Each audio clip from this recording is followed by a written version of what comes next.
자, 엘리엇 앤더슨, here we go. 이제 이적 시장의 출발을 알리는, 시작을 알리는 영입이라고 볼 수 있죠. 그래서 일단 이적료는 생각했던 것보다 기존에 얘기 나왔던 막 1억 3천만, 막 4천만 파운드보다는 줄어든 총 1억 1,600만 파운드, 하나로 약 2,355억 원 정도, 여기에 합의가 됐고, 이는 영국 선수 역대 최고 이적료이다. 근데 여기서 중요한 거는 이 노팅엄은 계속 높은 금액을 원했고, 그래서 우리가 계속 이런 새로운 회담을 계속 거쳤잖아요. 근데 이 노팅엄이 앤더슨의 이적 의사를 존중해주면서 이런 가격이 1억 1,600만 파운드의 가격이 나왔더라고요. 나름 뭐 마리나키스를 많이 욕했지만 결국은 어느 정도 봐주셨다. 기존에 얘기 나왔던 가격에 비해 이 정도 가격으로 끝난 거면 두 번째 비드로 제시했던 금액 정도의 가격으로 된 거니까 역시 비아나 일 잘한다.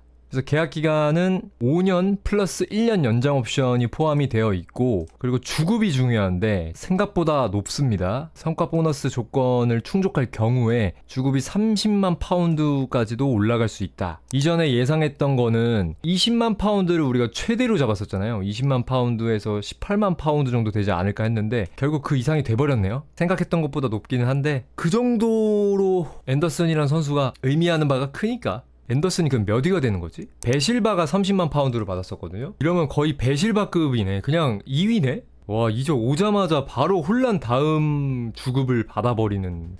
어우, 주급 좀 생각보다 너무 센데? 그 후뱅 디아스랑 티잔이 사이 정도면은 그래 이해한다 느낌인데 뭐 그만큼 해주겠지. 마레스카가 저는 뭐 주급 30만 파운드 받는 만큼 만들어낼 거라고 믿습니다. 저는 나머지는 보지 마세요. 괜히 주급 체계로 기분 나빠하지 맙시다. 괜히 막 티잔이 뭐 칼빈 필립스 이런 이름들 보지 마세요. 기분만 안 좋아지니까. 마르무시 이런 거 보지 마시고 에라이 주급체계 꺼버려요. 어쨌든 이로써 우리 맨시티의 또 클럽 레코드까지도 기록을 했어요. 기존에는 이제 글리시가 클럽 레코드였는데 파운드 기준으로 1억 파운드 정도에 왔었는데 그것보다 약 1,600억 정도 비싼 금액으로 앤더슨이 맨시티의 클럽 레코드를 달성했다. 뭐 박수 쳐야 되나 이거?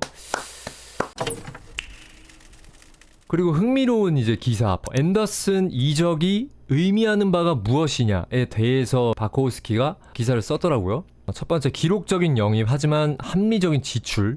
이적료가 1억 1,600만 파운드로 구단 역사상 최고 이적료를 경신했지만 이를 거품이라고 생각하기보다 현재 정상급 미드필더의 시장가로 봐야 한다. 프리미어리그에서 정상급 미드필더는 이제 요 가격으로 책정이 된다. 시장가가 이렇다.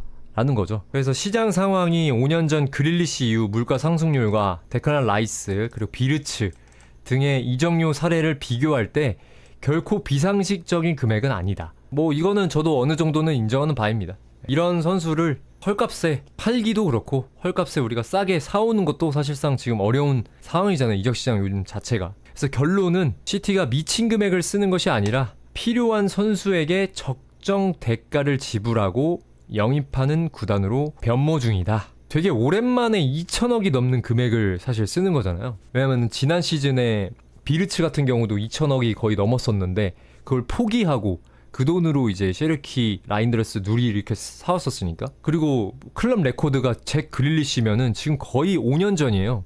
그릴리시가 막 21-22 시즌에 왔잖아요. 21-22 시즌에. 그때 1억 파운드를 썼었으니까 5년 만에 2천억이 넘는 금액을 되게 오랜만에 썼다. 그리고 그 사이에 물가가 엄청 올랐고 미드필더의 가치도 되게 늘었다. 그래서 이거는 어쩔 수 없는 금액이었던 것 같아요. 2천억대, 그러니까 1억 파운드 이상은 이제는 어쩔 수 없는 금액인 것 같다. 그렇지, 마리나키스가 뭐 장사 잘했지. 오래 끌었고 뭐 어쨌든 앤더슨 이 가격에 팔았으면은 잘 장사 잘한 거지. 근데 그거에 더해서 우구 비아나도 진짜 장사 잘한다. 어쨌든 이런 가격으로 합의를 봤으니까 마리나키스와 협상을 하면서 이 가격을 맞춘 거는 저는 비아나한테도 박수 쳐주고 싶다.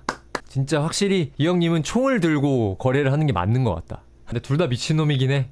둘 다 미친놈이기도 해. 시티 역사상 이렇게까지 이적 협상이 어려웠던 적이 있나 싶을 정도였던 것 같아요. 그래서 두 번째로 왜 지금 앤더슨인가? 뭐 이거에 대한 답은 사실 뭐 어렵진 않은데 바코스키가 정리한 내용으로 보면 미드필더진의 노후화 및 공백. 저희가 이제 많이 중원이 좀 노후화가 됐었죠. 뭐 그 이전으로 따지면은 케빈 데브라이너, 뭐 긴도안, 베실바, 로드리, 코바치치 등등 이제 나이가 굉장히 이제 30을 넘었고 그리고 이탈도 있었고 베실바의 이탈도 있었고 거기에 더해서 로드리의 불확실한 미래까지 추가가 되면서 미드필더 보강이 시급했다. 그리고 즉시 전력감이 필요했다. 왜냐면 즉시 전력감들이 나갔잖아요. 23세 나이에 이미 최고 수준의 기량을 갖췄고 엔조 마레스카 감독 전술 하에서 더 성장할 수 있는 선수가 필요했다. 그래서 엔조 마레스카 전술 하에서 얼마나 더 성장할 수 있을지, 물론 펩이었다면 앤더슨은 진짜 더더욱이 기대가 됐겠지만 아직 우리도 엔조 마레스카가 어떻게 시티를 이끌지 모르는 상황이기 때문에 이 마레스카와 더 앤더슨의 합 이것도 또 지켜보는 맛이 있을 것 같다. 근데 잘 키울 것 같아요. 엔조 페르난데스 쓰는 걸로 봤을 때도 잘 쓸 것 같아요. 믿어야죠 뭐. 그리고 마레스카가 어제 우리가 마레스카 생애를 읽었듯이 마레스카가 또 미드필더 출신이기 때문에 펩이 미드필더 출신으로서 로드리를 그렇게 기깔나게 쓰지 않았습니까? 마찬가지로 마레스카도 미드필더 출신이기 때문에 앤더슨을 잘 기용할 거라고 저도 생각합니다. 그리고 시티는 2년 연속 리그 우승 실패, 챔스에서의 부진, 그런 부진을 겪었기 때문에 앤더슨은 이 물음표를 해결할 가장 확실한 카드였다. 이거 다들 인정하시죠? 자, 그리고 세 번째로 맨시티가 던지는 강력한 메시지, 앤더슨을 영입하면서 맨시티가 던지는 강력한 메시지는 무엇인가? 과르디올라 시대에 벗어나는 과도기임에도 불구하고 모든 대회 우승을 노린다는 위닝 멘탈리티를 천명한다. 두 번째, 라이벌을 향한 경고. 아스널이 라이스에게 투자했듯이 시티 역시 더 나은 스쿼드 구축을 위해 과감한 결단을 내릴 수 있음을 증명했다. 우리도 2천억 이상 쓸 수 있다. 미드필더에. 그리고 세 번째, 승리 환경에 대한 승리의 환경 유지. 의지만으로 우승할 수는 없다. 그리고 중요한 결정, 특히 이번 영입 등을 하면서 승리하는 환경을 다시 조성하겠다는 의지를 보여주는 메시지를 전달하고 있다는 겁니다.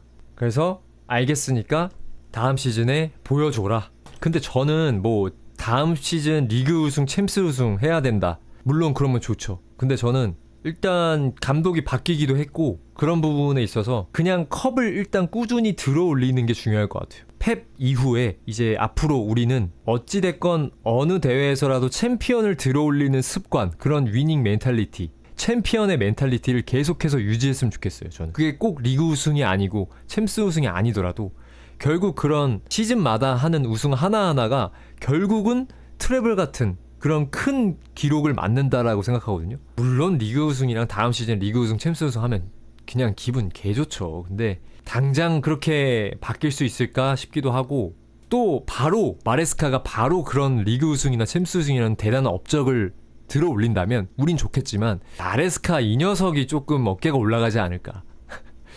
근데 마레스카는 오히려 리그 우승보다 챔스 우승을 더 빨리 할 것 같긴 해요. 그냥 토너먼트에 강한 감독이니까. 그러니까 마레스카가 준비 잘해서 잘 할 것 같아요. 이제 앤더슨 같은 미드필더도 왔겠다. 얼마나 설레겠어요. 같은 미드필더 출신의 감독으로서 이 앤더슨 얘를 어떻게 요리해볼까 이렇게 생각하지 않을까.